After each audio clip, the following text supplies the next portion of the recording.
Hello everybody, today we talk about a lost look. A look a lot of cinematographers used in a lot of movies back in the day, but somehow no one does it anymore. After watching this video you should be able to shoot something like this. So this is the first shot we're looking at, and what is the lost look? I will come in a minute to you, but for the first I will show you why this scene looks good. First thing first is curtains. Curtains is something you should use more.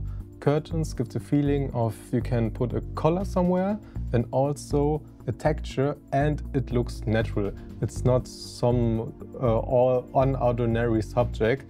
It's a tool that can you bring up a lot of more interest into your background. Like in my shot here, the curtain does the job. So next thing, why did I choose a yellow curtain? Yellow is the complementary color of blue, which are the important sweatshirts that talk about in this scenario. So when I want to promote clothes or something similar, I want to make them clothes pop. So I put some color in the background that is the opposite from this color, so my product can shine a little bit more. So next thing is, what is the look I'm talking about?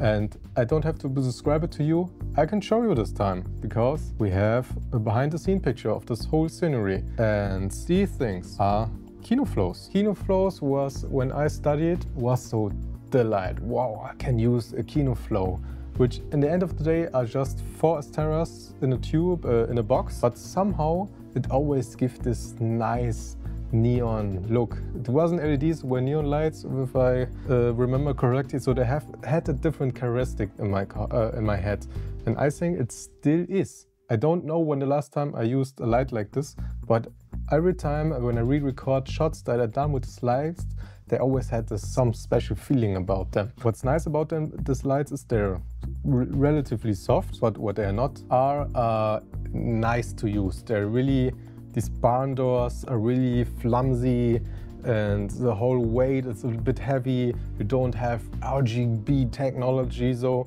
you can choose the tubes if they're 5500 or 3200, but they will look great, I will tell you. So how did I got the look here? This is always the look where I talk a lot about how a backlight is not as important as everyone tells you, but there's also the technique where backlight is everything. So they made this large line of Kino Flos to get a nice wrap around the shoulders, the back, the whole scenery. You don't only light the person, you always have to think about the rest of the objects in the scene also. And to get this nice double edge light on the face, they stand here next to the person. This is a technique you see a lot of in photography, but why not also does it in your movies? And when you're building a set, something like this, the first thing you always do before you light is this one. This is your most important light. Let me clean up the image for you. You most of the time have an area that's a little bit smaller than where you're shooting at. When you have walls, you don't have walls, so it doesn't matter.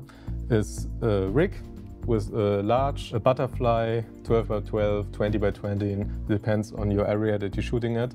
Then you have SkyPanels in there or something similar like Aputures, and shoot down. So most of the time people told you probably shooting down is not a great look. It isn't, but when it's soft, it is. You always have to think about what's the most realistic way where light comes from. And people are used to that light is coming from above. So this light gives the whole scene an exposure. And when you set this exposure with your camera, you start bringing your other lights, create the contrast and the exposure then you need. So what I did next is probably one big light with softbox, could be in 1200D with large light dome, and use it as a key light, bring it closer when I need it, go further away when I don't need it, to fill in the person. Because when you only do backlights and top lights, you have fill, everything is nice, but to get this last pop, you need this beauty dish-like light. Here in this scene, they switched to a more tighter lens, like a 50mm, and as you can see now, he stands a little bit closer to the camera, because with bigger focal lenses, your compression becomes more obvious. And as you can see, this shot, if it doesn't have this extreme backlight, it's actually pretty flat. And when they get closer with the tighter lens, that the image doesn't get even flatter, they moved in a little bit closer. Always have to think about what is important continuity and what is not important continuity. The person watching your commercial, they are just 30 seconds in, so they don't have time to orientate themselves now.